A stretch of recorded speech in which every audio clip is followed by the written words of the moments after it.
Good morning, everyone. The real estate sector is looking forward to certain key corrections to be announced in this year's union budget. As you all know, the sector has faced strong headwinds from the pandemic and other factors such as rising input costs and borrowing costs. It is also bracing for a fallout from the emerging global recessionary trends.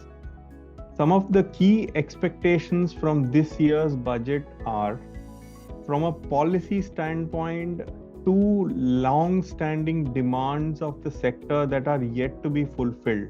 First, grant of industry status to the real estate sector.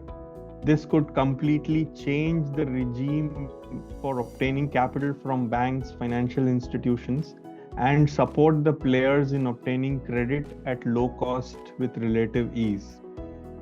Two, allowing single window clearance for projects to promote ease of doing business and attract investments. While RERA has created the right impact on faster completion of projects, the process of obtaining multiple approvals from different agencies still consumes a lot of time and costs that certainly needs streamlining. From a tax perspective, the following are some of the key expectations.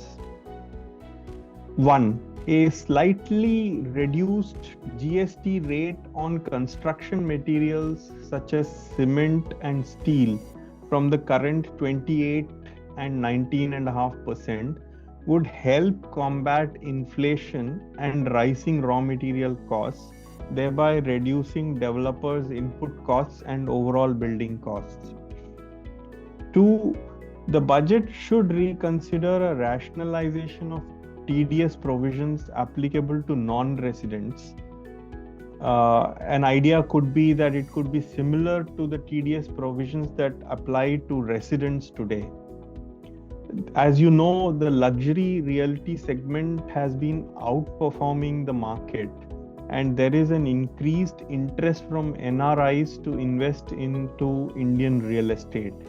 A rationalization of the TDS rate to make it similar to the rate applicable to a resident, that is 2%, could provide a good boost to the interest from non-residents, particularly non-resident Indians. Third, there is a need to incentivize the affordable housing buyers, and government should actively consider increasing the tax rebate on housing loan interest from existing 2 lakhs to say 5 lakhs. This would also go against offsetting the higher housing prices in general and the higher rate of borrowings in particular. A separate limit of 2 lakhs for tax deduction on the principal repayment of housing loans under 80C of the Income Tax Act would also be welcome if there is fiscal leeway to do this at all. And the last but not the least, there is an overall expectation that the cap on long-term capital gains for reinvesting in the second home should be removed. This should be a boost to investments into the housing segment in general. Overall, the above approach is a cautious approach, but will go a long way to promote real estate demand through this budget.